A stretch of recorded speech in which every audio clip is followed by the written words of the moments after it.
और कल्पना कीजिए एक ऐसे समाज की हम्म। जहां जो लोग सबसे पूजनीय माने जाते हैं, जो सबसे पवित्र हैं, हाँ, बिल्कुल। वो अंदर से सबसे ज्यादा भ्रष्ट हों।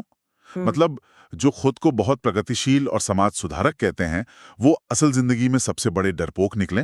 और जहाँ कोई एक अकेला इंसान जो सच बोलता है, हम्म, समाज उसे ही एक विद्रोही या आवारा मान लेता है। एकदम सही। ये सब सुनकर ऐसा लगता है ना जैसे हम आज की किसी मॉडर्न नेटफ्लिक्स थ्रिलर सीरीज की बात कर रहे हैं। बिल्कुल। किसी सस्पेंस शो जैसा ही लगता है। लेकिन चौंकाने वाली बात यह है कि ये कहानी आज की नहीं है। हम्म। ये आज से लगभग 100 साल पहले के भारत की है। हमारी आज की इस गहरी पड़ताल में हम कुछ ऐसे ही अकादमिक शोधों, साहित्यिक समीक्षाओं और ऑडियो ट्रांसक्रिप्ट्स के पन्ने पलटने जा रहे हैं। और इन सब के केंद्र में है जयशंकर प्रसाद जी का एक बहुत ही ऐतिहासिक उपन्यास कंकाल, जो 1929 और 30 के दौर में लिखा गया था। हाँ, और जिसने उस समय के समाज की चूल्हे हिला दी थी। अच्छा, चलिए इसे थोड़ा खोल के समझते हैं, क्योंकि ये किताब सिर्फ एक पुरानी कहानी नहीं है, बल्कि आज भी सामाजिक और धार्मिक पखंड पर एक करारा प्रहार है। बिल्कुल।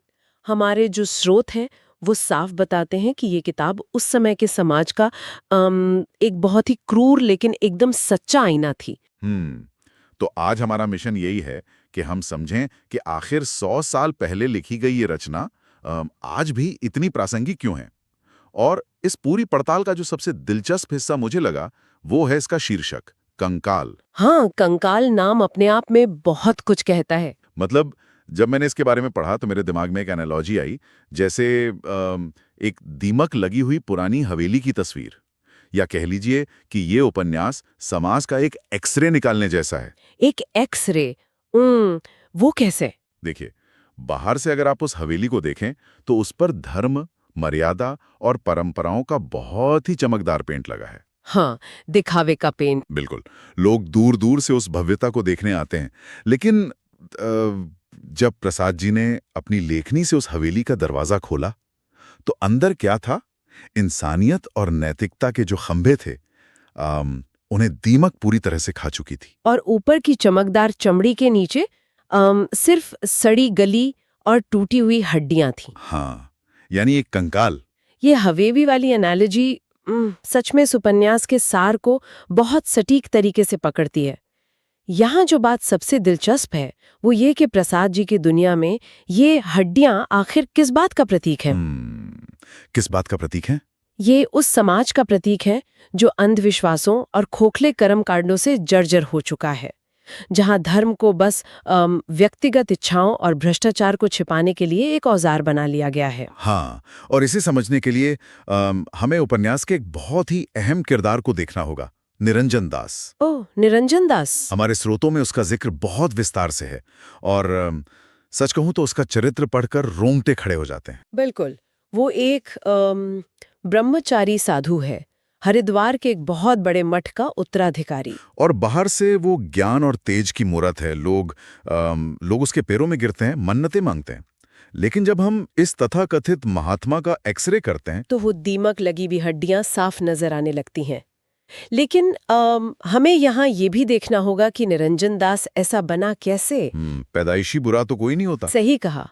स्रोत बताते हैं कि बचपन में ही उसके माता पिता ने एक मनौती के चलते उसे धर्म के नाम पर मठ को दान कर दिया था। मतलब एक छोटे से बच्चे को। हाँ, एक बच्चे को उस जीवन में धकेल दिया गया जो उसने चुना ही नहीं था। उसकी अपनी कोई इच्छा नहीं थी। बस उसे एक संस्था का हिस्सा बना दिया गया। तो बचपन से ही उसकी इंसानियत को मार दिया गया। बिल्कुल। और जब वही निरंजन दास एक ताकतवर साधु बन जाता है तो वो दबा हुआ इंसान एक विकृत रूप के बाहर आता है। वो अपनी धार्मिक सत्ता का भरपूर दुरुपयोग करता है। हाँ, कहानी में वो जो मोड़ आता है जब किशोरी और उसका पति श्रीचंद उसके पास आते हैं। हाँ, किशोरी जो निरंजन दास के बचपन की दोस्त है, श्रीचंद एक व्यापारी है, और ये दोनों संतान प्राप्ति का आशीर्वाद लेने हरिद्वार आते हैं। और यहीं वो सबसे नंगा सच सामने आता है। वो महात्मा अपनी सारी प्रतिज्ञाएं तोड़ देता है। वो किशोरी का शारीरिक शोषण करता है और इन अनैतिक संबंधों से एक अवैध पुत्र जन्म लेता है, विजय। लेकिन बात सिर्फ किशोरी तक नहीं रुकती ना। वो रामा नाम की एक असहाय विधवा के साथ भी तो यही करता है, जिससे यमुना का जन्म होता है। हाँ, और सबसे खौफनाक बात ये है कि समाज इस सबको महात्मा के आशीर्वाद का चमत्कार मान लेता है। मतलब पाखंड की भी कोई हद होती है। लेकिन स्रोत ये भी साफ करते हैं कि जयशंकर प्रसाद धर्म के खिलाफ नहीं थे। हाँ, वो इस पाखंड के खिलाफ थे। बिल्कुल। उन्होंने कृष्ण शरण नाम का एक और पात्र गढ़ा है, जो मानता है कि इंसानियत की सेवा ही असली धर्म है। वो निरंजन दास के एकदम विपरीत खड़ा है। हाँ, लेकिन एक सेकंड रुकिए, अगर हम किशोरी वाले मामले पर वापस आएं। हाँ, बताइए। किशोरी का पति श्रीचंद उसे तीर्थ स्थान पर छोड़कर अपने व्यापार के लिए चला जाता है। हाँ, वो वहां अकेली है और निरंजन दास जैसे ताकतवर इंसान के प्रभाव में है। तो क्या किशोरी सिर्फ एक बेचारी शिकार है? ये बहुत ही अच्छा सवाल है। और अगर हम स्रोतों के आधार पर इसका मनोवैज्ञानिक विश्लेषण करें तो किशोरी कोई बेचारी अबला नहीं है। सच में? तो फिर वो क्या है? वो बहुत ही व्यवहारिक और चतुर है। उसे पता है कि उसके पति के लिए पैसा सबसे ऊपर है। किशोरी को समाज में अपनी हैसियत बनानी है, अपनी प्रतिष्ठा बचानी है। और संपत्ति पर अपना अधिकार भी तो पक्का करना है। एकदम सही। और इसके लिए उसे हर हाल में एक संतान चाहिए। तो वो धार्मिकता का नकाब ओढ़ती है। अच्छा, मतलब वो भी इस सड़ी हुई व्यवस्था का इस्तेमाल अपने फायदे के लिए कर रही है। बिल्कुल। दमनकारी व्यवस्थाएं सिर्फ पीड़ित नहीं बनाती, वो ऐसे लोग भी पैदा करती हैं जो उन नियमों को अपना हथियार बना लेते हैं। वो जानती है कि अंधविश्वासी समाज इसे आशीर्वाद मान लेगा। अरे बाप रे, ये तो सच में दिमाग खोल देने वाली बात है। हाँ, वो शिकार कम और एक चतुर खिलाड़ी ज्यादा है। लेकिन किशोरी तो अमीर है, वो नियमों से खेलना जानती है।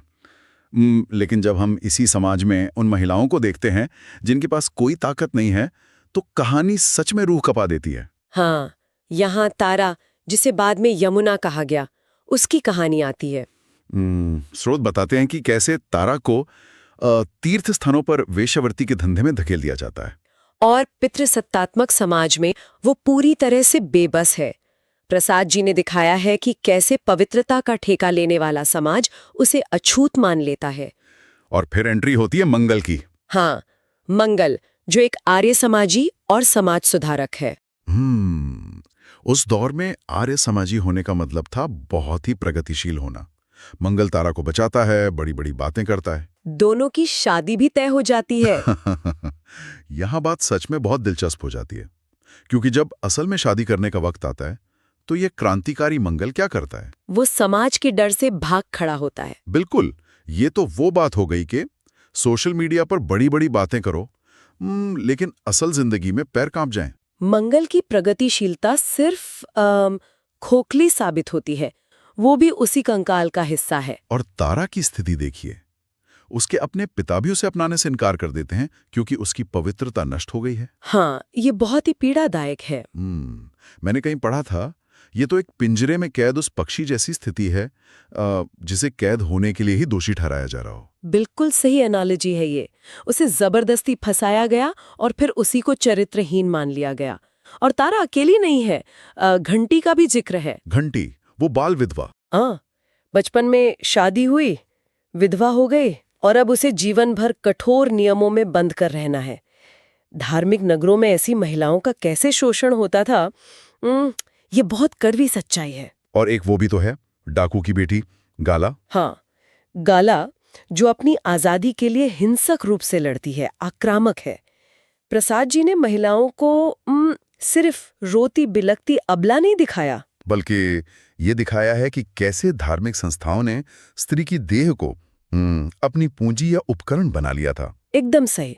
और शोषण का ये चक्र सिर्फ महिलाओं तक सीमित नहीं है, ये जाति और गरीबी तक भी फैला हुआ है। हाँ, स्रोतों में वो जो एक दृश्य है, वो तो सीधे दिमाग पर हथौड़ा मारता है। वो जूठी पत्तलों वाला दृश्य, हाँ, जहां अमीर लोग धर्म और पुण्य के नाम पर किसी ऊंची जगह से जूठी पत्तलें फेंक रहे हैं। और नीचे गरीब और दलित लोग जो पुष्ट दर पुष्ट भूखे हैं, वो उन जूठन के लिए कुत्तों के साथ लड़ रहे हैं। सोचिए, धर्म के नाम पर इससे भयानक असमानता और क्या हो सकती है। और अगर हम इसे बड़े परिदृश्य से जोड़कर देखें, तो जब समाज इस हद तक सड़ जाता है तो स्वाभाविक है कि युवा पीढ़ी में विद्रोह पनपेगा।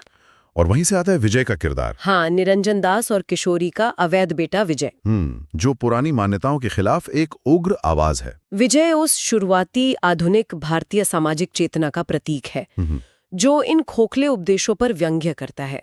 वो अपनी माँ की चालाकी, पिता का पाखंड और मंगल का झूठा आदर्शवाद सब देख चुका है। लेकिन मैं ये सोच रहा था कि क्या विजय सिर्फ एक लापरवाह विद्रोही है या उसका ये जो गुस्सा है वो किसी गहरी मनोवैज्ञानिक पीड़ा से आ रहा है? स्रोतों से साफ पता चलता है कि उसका विद्रोह उसकी मजबूरी से उपजता है। मजबूरी? कैसी मजबूरी? जब उसे अपने जन्म का सच पता चलता है तो उसे लगता है कि जिन लोगों को समाज पूछता है वो अंदर से कितने गिरे हुए हैं। वो अपनों के बीच ही खुद को एक अजनबी, एक निर्वासित महसूस करता है। हाँ, एक तरह से वो कहीं का नहीं रहा। बिल्कुल। और जब एक पूरा समाज अपने ही लोगों को हाशिए पर ढकेल देता है तो बाहरी खतरे पैदा होते हैं। और यहीं पर एक बहुत ही संवेदनशील मुद्दा सामने आता है, धर्मांतरण का। हाँ, धर्मांतरण। और हमारे स्रोतों में इस पर भी चर्चा है। लेकिन यहाँ ये साफ कर देना जरूरी है कि हम किसी पक्ष का समर्थन नहीं कर रहे हैं। हाँ, हम सिर्फ स्रोत सामग्री के आधार पर बात कर रहे हैं। बिल्कुल। तो स्रोतों में बैथम नाम के एक ईसाई पात्र का जिक्र है। हाँ, बैथम लतिका जैसी भूली भाली महिलाओं के पास जाता है। वो उन्हें बताता है कि मसीह उनके सारे पाप माफ कर देंगे। और ईसाई धर्म में उन्हें इंसान होने का दर्जा और अधिकार मिलेंगे। यहाँ उपन्यास स्पष्ट रूप से ये दिखाता है कि उस समय के हिंदू समाज की अपनी ही कुरीतियों ने और कठोर नियमों ने धर्मांतरण का रास्ता खोला। जब समाज ही अपने लोगों को कुत्तों के साथ लड़ने पर मजबूर कर दे और महिलाओं को अछूत मान ले तो लोग विकल्प तो ढूंढेंगे ही ना। एकदम सही। और ये सब इतनी बेबाकी से लिखा गया है, लेकिन इस कड़वे यथार्थ को बताने के लिए प्रसाद जी ने जिस भाषा का इस्तेमाल किया वो भी कम चौंकाने वाला नहीं है। हाँ, ये बात तो है। मतलब उन्होंने कोई साधारण या गली मोहल्ले वाली भाषा का इस्तेमाल नहीं किया। बिल्कुल नहीं। उन्होंने तत्सम शब्दों का इस्तेमाल किया है, यानी वो गंभीर शब्द जो सीधे संस्कृत से आते हैं, और उनकी शैली बहुत ही काव्यात्मक और छायावादी है। तो इस सब का असल मतलब क्या है? मतलब इतनी कड़वी बात को इतनी सुंदर भाषा में कहना। इससे एक बड़ा ही अहम सवाल खड़ा होता है कि कैसे कामायनी जैसा आदर्शवादी महाकाव्य लिखने वाला कवि इतनी मनोवैज्ञानिक रूप से चीर फाड़ करने वाली कहानी लिख सकता है, और वो भी अपनी भाषाई सुंदरता को खोए बिना। हाँ, यही उनके शिल्प की महानता है। एक तरफ वो गंगा के घाटों का सुंदर वर्णन करते हैं और दूसरी तरफ उसी सुंदरता के बीच इंसानी पाखंड का सबसे घिनौना रूप दिखा देते हैं। ये जो कंट्रास्ट है यही तो इसे एक अमर क्लासिक बनाता है। बिल्कुल। तो अगर हम आज की इस पूरी चर्चा का सार निकालें तो कंकाल केवल एक कहानी नहीं है। नहीं, ये 1920 के दशक के भारतीय समाज की नैतिक भाषा पर एक पुनर्विचार है। हाँ, ये दिखाता है कि जब इंसान की गरिमा और उसकी खुशी से ऊपर संस्थाओं को रख दिया जाता है, जैसे धर्म, विवाह या समाज, तो समाज केवल एक ढांचा मात्र रह जाता है। इंसान की कोई कीमत नहीं रह जाती। और तब हम उसी कंकाल में तब्दील हो जाते हैं। बिल्कुल सही। तो चलते चलते एक गहरा विचार में यहाँ छोड़ना चाहूंगा। बताइए। 100 साल पहले प्रसाद जी ने जो कंकाल देखा था, यदि आज भी हमारे समाज में इंसान की सहमति और गरिमा के बजाय नियमों और खोखले आदेशों को ज्यादा महत्व दिया जाता है, तो क्या हम आज भी उसी कंकालनुमा समाज में नहीं जी रहे हैं, जहां इंसान की नहीं बल्कि खोखली मान्यताओं की पूजा होती है? ये सच में सोचने वाली बात है। बिल्कुल। सोचिएगा जरूर। चलिए, आज की इस गहरी पड़ताल को हम यहीं विराम देते हैं। शुक्रिया।